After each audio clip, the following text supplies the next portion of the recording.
Hello, everyone. This is Lindsay Shuck with Family Office Networks. Thank you for joining today's webinar series featuring Innovative Medicine Partners. Before we get started, I want to briefly introduce our speakers. Peter Faulkner, Chief Managing Director, is joining us today. Peter has spent over 30 years in the medical field, bringing medical surgical concepts from mere thoughts of how to safely solve a problem to completion into the world of medicine. His strong background and training have provided him the honor of collaborating with many world-renowned medical universities in the area of surgical research and development. Peter is an innovator and designer of medical devices, holding multiple medical patents. Dr. Kirby, Chief Scientific Officer, is also with us today. Dr. Kirby has 30 years of clinical experience. He has served as the Chief Scientific Officer of InnovativeMedicine Partners for the past 4 years. In this role, Dr. Kirby has contributed to his valuable knowledge of research to all stages of the development and innovative medical devices. He is the inventor and co-patent holder of several devices in the field of infertility and continues to search for innovative solutions for the difficult challenges of today's healthcare system. At the end of today's presentation, we will have time for Q&A. We encourage you all to submit your questions using your questions chat option on your screen. Thank you very much, Lindsay. I want to thank the Family Office Network for allowing Innovative Medicine Partners to share with you today our research and advancement in the world of infertility. Our company is designed pretty uniquely. Innovative Medicine Partners is the parent holding company, is the vehicle by which concepts and ideas from physicians and surgeons worldwide vet their ideas through us. We have three very distinctive areas that get vetted when a concept or idea get presented to Innovative Medicine Partners. Our clinical staff that is world-renowned and throughout the United States vets the concept or idea. Our intellectual property attorneys that is headed up by Greg Latham's group in New Orleans heads up the IP side of it. And then we have a regulatory department that is located in California with Experian Group that is world-renowned that also looks at the FDA side of it. If all of us together as a collaboration decide that idea or concept is worthy of further investigation, Dr. Deneen Plesla will take on the job of continued clinical research. We develop a subsidiary and we drop the intellectual property and all clinical and FDA portions of that invention down to that subsidiary. If you notice on the screen, there is InnovATMed, the subsidiary that has 2 products in it we'll be talking about today, SemSecure and SemSupport, and InnovATMed that has AccuBrade's line of instrumentation in it. Once they've been dropped into those subsidiaries, all activity it goes in and out of that subsidiary, and Innovative Medicine Partners is not involved with the financial side or any other interaction. It is on to the next projects that it's evaluating. Our opportunity today that we're presenting, InnovATMed and InnovATMed devices make up a basic $1.5 billion in potential annual revenue. We are conducting our final round regarding these 2 projects to bring them to fruition with the FDA and have them market ready, meaning we have global manufacturers that are ready for merger, acquisition, license, or buy in the next 14 to the latest 16 months. Our executive management board is made up of personnel with extensive backgrounds in each one of their areas across the country. Y'all are more than welcome to look at their extensive bios that are located not only on our website, but we have put together a document that you have access to through the FON. In this particular project, not only does our executive management board run the InnovATMed 1 and 5 project, but we have a collaborative experts that we have combined ourselves with one of the top infertility groups in the country, is located in Atlanta, Georgia, headed up by Dr. Andy Toledo. Their group has been seen on CNN and other major networks for their past 30-something years of breakthroughs in infertility, are collaborating with us on both of these projects. When necessary, we also have a long-standing contract and relationship with Georgia Tech University in Atlanta and the lab there called GCMI. I do extensive research there on animals that we translate over to humans. We have approximately 30,000 square feet, and we can house up to 120 animals and a full staff of veterinarians. There's not much that we don't have the capacity to do. We've all been known each other for 20 plus years and have been now brought under one big package. And so our combined experience is over 200 to 300 years of combined experiences that we're bringing to the table. Answering the call. Well, why? Why infertility? It's kind of funny. A lot of these things start sometimes because one of us throughout the country has a personal maybe need or personal interest. This one happened to be a personal need. And as Dr. Deneen Plesla dove into the inquiry about this particular area of infertility, it was noted that for the past several decades that the peer-reviewed journal articles have been calling for research in this area, and you can see it as far back as 1985 in Fertility and Sterility. I'm going to turn this over now to Dr. Kirby Plesla, my partner and co-inventor, to talk about the infertility overview. Thank you, Peter. Infertility, as defined by the inability to conceive after a year of trying to conceive, affects as many as 186 million couples worldwide and has a significant negative impact on quality of life. The infertility problem is continuing to grow despite current treatment options such as ovarian stimulation, IUI, IVF, and ICSI. As far as current fertility procedures are concerned, IUI is typically the first line treatment and is also the focus of our presentation today. Approximately 3.8 million IUI procedures are performed each year worldwide. Historically, the success rate has been reported as between 6 and 22%. But a more detailed and recent examination revealed a success rate per cycle of approximately 8% given all infertility factors.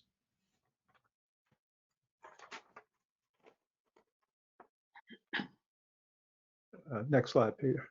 In a significant percent of IUI procedures, an immediate reflux of the semen sample occurs into the upper vagina after removal of the IUI catheter from the cervix. As the IUI semen is non-buffered, those sperm that enter the upper vagina are rendered non-viable within minutes due to the acidic environment of the vagina. Historically, this has been accepted as part of the IUI procedure and really hasn't been addressed adequately by developments in medical technology or clinical study. A long-standing component of the procedure, of the IUI procedure, has been to try to place a vaginal sponge into the upper vagina as quickly as possible after removal of the IUI catheter. The problems with this technique are, number one, semen sample reflux occurs immediately prior to the sponge being inserted. Number two, the sperm in the reflux are killed within minutes. So keeping the sample in the upper vagina has questionable purpose. Number three, the sponge is large and has been known to cause patient discomfort upon insertion and removal, and vaginal injury has even been reported upon patients removing the sponge. And finally, number four, the sponge has never been approved by the FDA. SemSecure and SemSupport have been designed to specifically address, number one, the issue of immediate reflux with IUI procedures, and number two, the issue of patient pain and discomfort and injury, as this slide showing a side-by-side size comparison of the sponge on the bottom and SemSecure on the top. Here's a video of the SemSecure SemSupport procedure as conducted on patient IUI catheter with a standard syringe attached. Once the washed semen is prepared, it's drawn into the IUI catheter. SemSecure is now ready, and the IUI catheter is placed through SemSecure, opening the valve. Both the IUI catheter and SemSecure are placed into the cervix. The IUI catheter is then advanced into the uterus, and then the sperm is administered with the syringe. Once complete, SemSupport is then placed against the wall of SemSecure, and the IUI catheter is carefully removed. SemSupport is removed. SemSecure is left in position until the physician is ready to remove it from the patient. He then can remove it by simply pulling on the suture and removing it from the cervix and the vaginal area.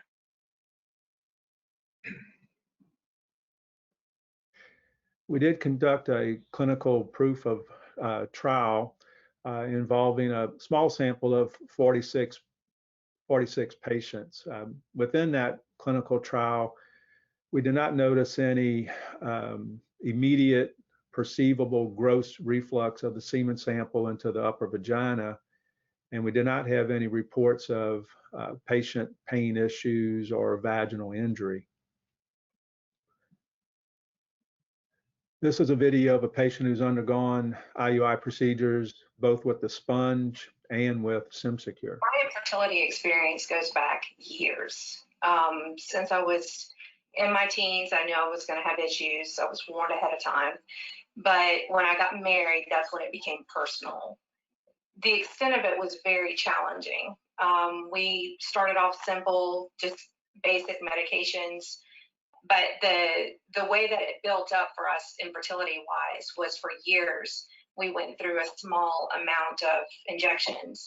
And at first it was 1, 2, and each month it built up again. And we were doing 4, and then it was 6, and nothing was working. So the next step was to try to do an IUI. And it wasn't just one, we did several IUIs the first round. We used a sponge, and I remember this being so uncomfortable. The pressure stays after the IUI is performed, and they put this in, that pressure doesn't go away. In fact, I feel like you're contracting a lot more because your body's trying to get rid of it. And it was very uncomfortable, hard to walk around in, but it took several tries for the sponge, using the sponge. The next time we decided to try the next round of IUIs, Dr. Lesla used this on our very first IUI. So on the SemSecure, I actually didn't even realize he had put this in when he did. I was expecting the discomfort of a sponge, and when he put this in, I didn't even realize it was there. I couldn't feel it. And it was so surprising because after our experiences with the sponges, having multiple times, multiple tries, we were just thinking, okay, it's the first time. Here we go, the roller coaster is beginning. And instead, we got the call and found out 2 weeks later, we have a positive. And so one try, and we were blessed with a little girl. This is giving hope to women that they never had before on a completely different level, because there's so many women that don't have hope because they've been through the IUIs and it doesn't work. I've met women who've done IUIs for over a year and it never took. I know women that have suffered infertility for 10 plus years. Nothing has worked. This is going to change. This is going to change everything. So, as many times in this world of research and development that I've been blessed to be in for so many years, one technology breakthrough will lead you yet to another. And Dr. Bill Say, who you see on our executive panel, is a world-renowned OBGYN. He is the father of laparoscopy. He recently was awarded by Tulane University the Lifetime Achievement Award in Women's Health. Bill consulted and is on our group with Kirby and I, and once we made it through this SemSecure SemSupport area, he encouraged Kirby and I to go deeper, and also with Dr. Deneen Plessler, and look for the next thing that could impact the procedure. We solved the reflux problem, so now we need to look a little deeper. And we ended up finding out that the second biggest problem is an implantation issue of the embryo. So if you look at this chart, you'll see number 4, IUI catheter, SemSecure SemSupport, the purple area. We took care of that. That's what you just got to see and experience. I'm going in reverse for you. Down in number 3, some brilliant scientists at Harvard University solved yet another problem that had to do with sperm separation. We used to, as Kirby mentioned before, we wash the sperm, you put it in a centrifuge, and you spin them thousands of RPMs, and we were damaging the DNA. Harvard said, obviously, that's a real problem, and that's what was bearing itself out in these numbers of 8% success rate. They solved this problem with a new technology. Number 2, it's been quite evident that the OBGYN community, which is in the United States alone, there are 33,000 OBGYNs. They know how to do that section. Our breakthrough with Dr. Say's leadership led us to endometrial abrasion, and I'm going to let Kirby pick up the problem there. Up to 2/3 of failed fertility procedures are due to implantation failures. What we've done at IMP has focused on the issue of endometrial receptivity. Since numerous clinical trials have reported increased pregnancy and live birth rates in patients undergoing endometrial abrasion procedures prior to fertility treatments. However, the instruments typically used right now in these trials have not really been cleared for use for endometrial abrasion. There really hasn't been a standardized methodology or technique to create a site-specific endometrial abrasion.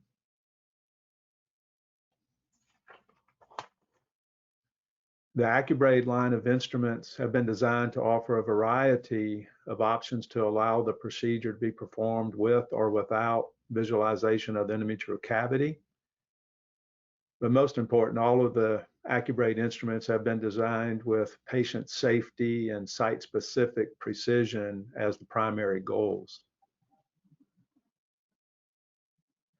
We believe, based on the literature, that the best time to do the AccuBrade abrasion procedure will be in the pre-ovulation phase of the menstrual cycle.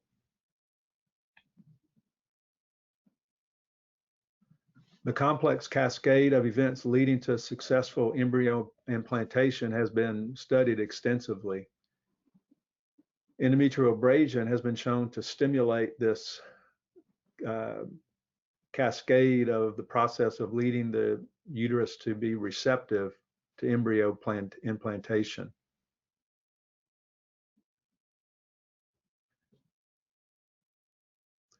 We have a video of a patient who has undergone an endometrial abrasion procedure prior to her successful pregnancy. Of 19. Well, it took a really long time. It took all till August is when I had my just regular annual. I was like, I'll just wait till August. I'll go in before. Surely that's all it is. It's just the birth, it's just birth control. It's taking forever to get on the system. So when we come to see Dr. Plessel in August, and I told him about the irregular periods and how we were trying to get pregnant, back since February, and he said, he took the time and was like, let's dive into this a little bit further. So from there, we just we started the process of infertility and just all that entailed as far as trying to get the system under control. And we went through a couple different medications and things that just wasn't working. So finally, Dr. Pleslow prompted that we do the endometrial, abrasion test. You think, oh, getting scratched up on the inside, and I had tried to Google, and don't ever Google, image. So I was a little nervous, but when we set it up to do the endometrial abrasion test, it ended up not being near as bad as what I had pictured in my mind as far as being all scratched up on the inside. It was just very mildly uncomfortable, for the whole 15 seconds. I don't know that it took to do it. The next day was perfectly fine and like nothing had ever happened. And then a few weeks later, so after that, we found out we were pregnant. So it's just an overall great experience, and all it really took was just a little irritation of that lining in there. So it was great. The endometrial abrasion procedure does show some promise in other areas outside of IUI in the field of assisted reproductive technology. And the research is for the abrasion, both in IUI and these other areas, is still ongoing with clinical studies. I'm going to turn this slide over to Gina McKellar, who is with Crow Shields and Bailey, part of RSM Alliance, which is part of the big 6 accounting firms in the country. Gina is a senior partner and heads up the valuation team. I will just go on record to say that Innovative Medicine Partners and all of its subsidiaries, we don't even do our own bookkeeping. We farm everything out to a third party, which is Gina's group, our bookkeeping, our accounting, valuation, etc. Over the years, I've learned that when you get down to your final negotiations with a global partner, they don't care if you have a CFO that's a brilliant CFO that has his own books. They want books from the outside. So we started all of these companies with everything in that in mind. Everything you see is an independent third party. Gina. Thank you, Peter. So this slide talks about, from a valuation perspective, on Inomed One, which is SemSecure and SemSupport. So what our firm did in this valuation was to look at it from a royalty approach, and the method's called relief of royalty. And in this method, you're assuming that upon finishing the project and the product, that you will be licensing the product for royalties to be collected by Inomed One. So under that approach, you can see that there's a licensing fee, which is, in the top right corner, and then each of the 8 years, and it's an 8-year type projection, each of the 8 years there would be royalties collected. So then we do a discounted cash flow model based on that to determine what the value would be of, collecting these royalties over that period of time. And under that valuation method, a 1% interest in Inomed One is worth $201,000, which generates on an 8-year investment a 70% return on your money. So you can see, the market size that Peter was speaking about earlier is in the first column under the global market, and then the market penetration that the company has, done research about, how they could penetrate the marketplace. Those various percentages start at 25% and go up to 45%. The royalty percentage that would be collected is assumed to be 20%. And so that generates the cash flows that we've used to determine this value. RSM, who, as Peter said, our firm is an alliance firm with RSM. We're one of 80 independent CPA firms that are a member of their alliance firm, and RSM is one of the largest accounting firms in the U.S. They are currently doing evaluation on both InnoMed 1 and InnoMed 5 related to a sales approach, which would be the other business model that could happen if, when this product is ready, it can either be licensed for royalties or totally sold to one of the buyers that would take it and do everything from that point forward. So we will have another valuation under that approach, just so that we'll have information about both models and what investors could hope to happen no matter which route the company goes. And I think the second page is for AccuBrade, which is InnoMed 5, and it's the same, basically the same exact model that I just spoke about for InnoMed 1. You can see that the global market is larger for AccuBrade, and you can see the market penetration is there's some differences there, in the research of the market penetration that we would have with this product, and resulting in a 1% interest in InnoMed 5 being worth $250,000. And these valuations for both were done as of May 31st of 2020. The internal rate of return for InnoMed 5 would be 79.54%. So, and on this entity also, RSM is doing a valuation for the sales approach. So both of the sheets in your slide deck are for a royalty licensing approach. The only thing I'll add to that, to Gina, thank you very much, is that most royalty agreements that we would enter into follow the life of the patent. The life of our patents are 20 years. So you're seeing an illustration here over the first eight years. So you can extrapolate that out. We're also very conservative on the market penetration side, and the percentage of royalties, there's a very well documented thing that you can actually look up, most of them range between 15% and 25 up to 30%. So we took a mid to low range to be conservative on these valuations. Let's see, market opportunity. So what do we want? We showed you a lot. So what do we want to do with it? Both of these companies are down at the last stretch, ready to seek the globals to go ahead and purchase them or license them out. We're looking for $1 million in InnovAD 1 for SemSecure, and we need around $5 million of funding for InnovAD 5 for the AccuBrade line of instruments. Yesterday, pre-meeting, somebody had seen this and made an investment in 1 and in 5. And so the purpose of the funds are very clearly laid out. It's the finishing R&D, engineering, manufacturing of the devices in a manufacturing. We've moved from a prototyping over to a manufacturing side where we use it in the final clinical trials themselves, FDA testing and filing. We already have a very large, we have a large patent portfolio that continues to grow, and we have maintenance on all those portfolios that exist around the world, marketing, and then general corporate expenses.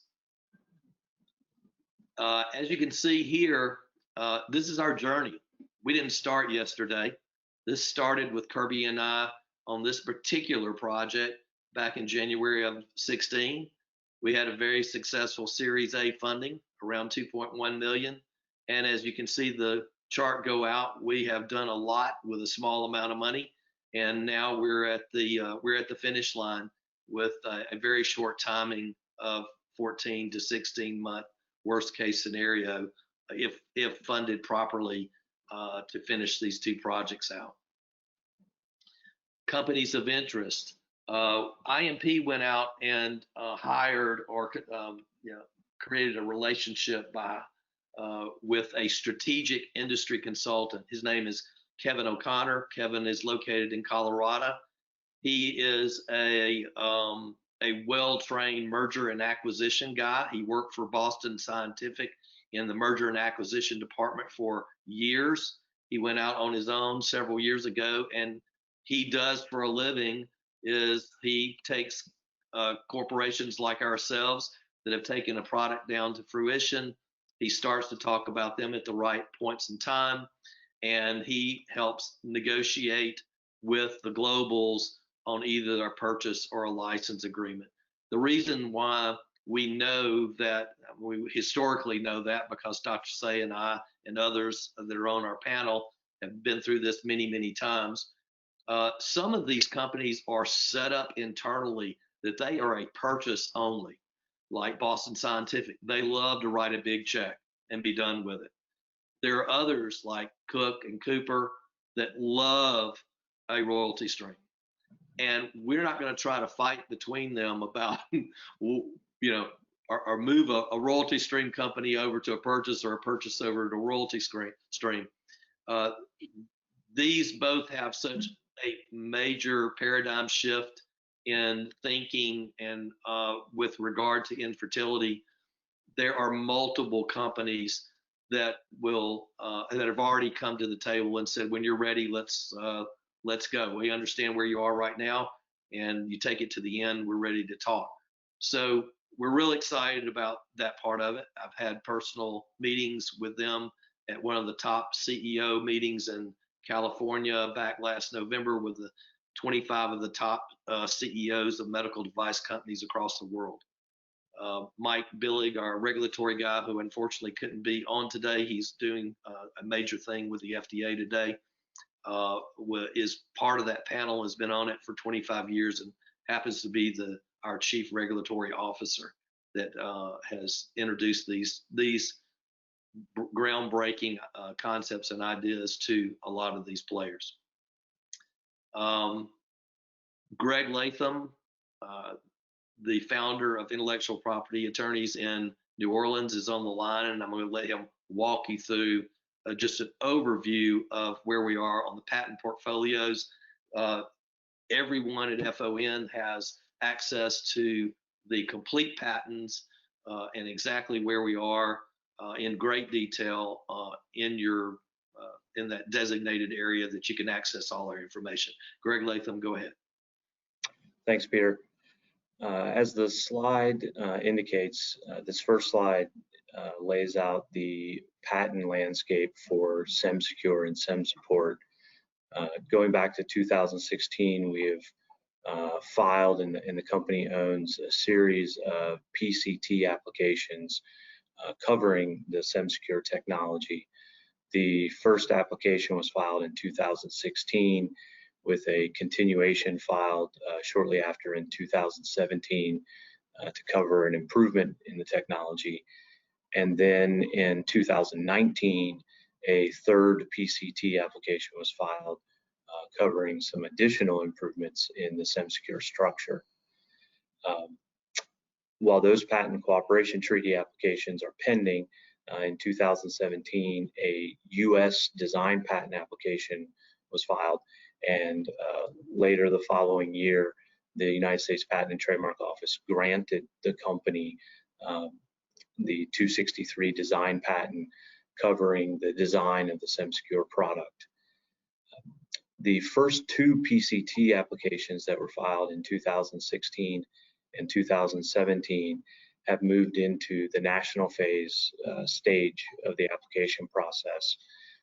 Innomed 1 has pending applications in all of the major jurisdictions around the world, and those applications are moving forward according to the rules and guidelines of those particular jurisdictions. And we have seen some recent success in various jurisdictions. Moving on to the patent landscape for AccuBrade. In 2018 and early last year, 2019, the first two provisional patent applications were filed here in the US covering the AccuBrade technology. Subsequent to those, in April of last year, a PCT application was filed. It was filed in the European Patent Office, which is a popular jurisdiction to have international applications examined. And late last fall, the European Patent Office issued a very favorable written opinion acknowledging that some of the claims in the PCT application were eligible to receive patent grants. I'll come back to that in just a moment. So that PCT application is pending, and later this fall, that application will move into the national phase, and the company is developing a strategy to select the appropriate jurisdictions around the world to seek patent protection for AccuBrade. As I mentioned, there was a favorable written opinion received from the European Patent Office, and we have taken that favorable opinion and provided it to the U.S. Patent Office and asked for and been approved to have it examined on an expedited basis. And we are currently in conversation with the U.S. Patent Office to seek what we believe will be the first U.S. patent grant for AccuBrade. Thank you, Greg. FDA, there is a very lengthy document that is available to FON Network with a plethora of documents that we have submitted for you all to look through. But this is just a quick overview. SemSecure has been through quite a bit with the FDA. The clinical trials are over. We hired Experian Group, which I mentioned before. Mike Billig is the CEO of Experian Group in California, one of the top regulatory departments in the country. In the past 20 years, Mike's group has a 100% clearance rate with any project they take on with the FDA, which is unheard of. They do a lot of due diligence on projects before they take them on. They obviously did the same due diligence, even though Mike and I had worked together for 20-something years. He treats me like no other. I get the same scrutiny that everybody does. And he approved all of our projects when he started on, after he started on them, which takes them about 2 months to go through them. Then they embark down the FDA pathway. They determine first if you're a class 1, class 2, etc. All of our projects are between a class 1 and a class 2. Class 2s are typically all 510K submissions, and those typically take around 180 days. Not a lengthy procedure. This is not anything like a drug. Devices are pretty cut and dry under the type that we're in. We're not considered, a device like if I was changing a heart valve. That falls into a different category. But these handheld devices and applications are very elementary compared to many of the other pathways. As you can see in the bullet points, Mike points out that what time is left. We've built over 1,000 units, sent them out to California lab, and they are awaiting now upon this final funding, to be sent out to the laboratories that will actually do final FDA testing, not clinical testing, because that's over, but like sterility testing, biocompatibility, etc. These are kind of block and tackle things. The product, the nature of SemSecure is silicone. We used an FDA cleared silicone on it. In fact, we used a silicone that was actually designed and is used on breast implants that can stay up to 10, 20 years. That product stays in the body at most 2 hours. So everybody feels, including the FDA, their pre-submission meeting with us was excellent, and they're just awaiting the final testing to be done on it to clear it out. AccuBrade, we also engaged Experian Group. They went through their due diligence. They are now, as we speak, determining if AccuBrade version 1.0 is a class 1 exempt. If it happens to end up being a class 1 exempt, it'll take literally 2 weeks for it to get cleared. If it falls into the class 2 category, again, still not a long period of time, but 180 days. We should receive a written opinion from Experian Group. Dr. Deneen Plusla and I received notification yesterday of a few questions that they had in order to do a final written opinion that we'll respond to in the next couple of days. And then within 10 to 14 days, we will have a written opinion that will get posted back to the group, telling you whether we're class 1 or class 2. Either way, it still lets us fall within that 14 to 16 month window, ready to exit. Lindsay, I'll turn it back over to you. Fantastic, great job, and thank you so much for all of the detailed information. And yes, we would love to encourage questions now. Again, using your questions drop-down option on your screen, you can submit those questions over to the team so they can answer them accordingly. That would be great. And if there's anything else any of you guys would like to add, now would be a good time to do so as we wait for questions to come through. The only thing I'd like to say is, again, we thank you for considering this. We thank you on behalf of all the research that's been done across the country. And I will tell you, based on many of the patients that have been fortunate enough to be part of some of the early trials, extend their thanks as well for those that will enter this journey with us to finish it out. There's a great deal of passion, as you can see in these patients' faces, to go through what they go through in infertility. And some of them will tell you what their husbands go through as well along that journey. And we appreciate your time, and we hope that you find this worthy of something that will impact millions across the world. Thank you, Peter. And a couple of questions coming through. First, Catherine is asking if she would be able to receive a copy of the presentation. So with that said, just to speak to everyone, we will be following up with all of you guys individually and making sure you get any other information that you need. So that answers that question. And Jin missed the exit dates on the slide. Can you please re-advise the timeline to exit again? It's in the slide deck, but the exit is between 14 and 16 months from the date of funding.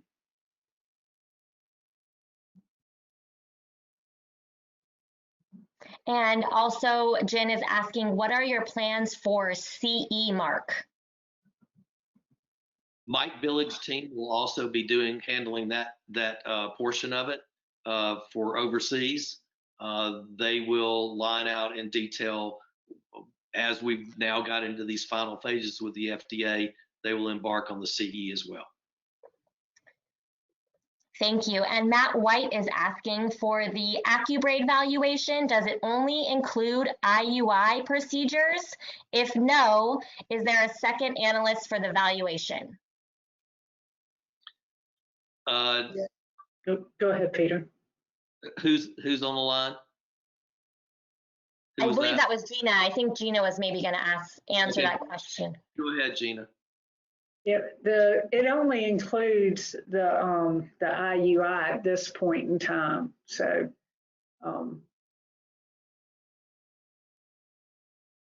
we obviously the RSM is doing a new valuation based on cell, and because AccuBrade has the ability to touch so many other markets other than IUI, like Kirby mentioned, IVF, ICSI, people that are not even going through IUI or IVF that are having, as the patient shared with you, the last patient on endometrial abrasion, they had natural intercourse, but she was having an implantation issue.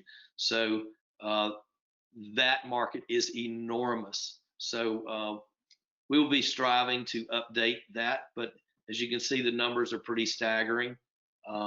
And we'll do our best to capture some of those other markets to show how big it is. Great, thank you.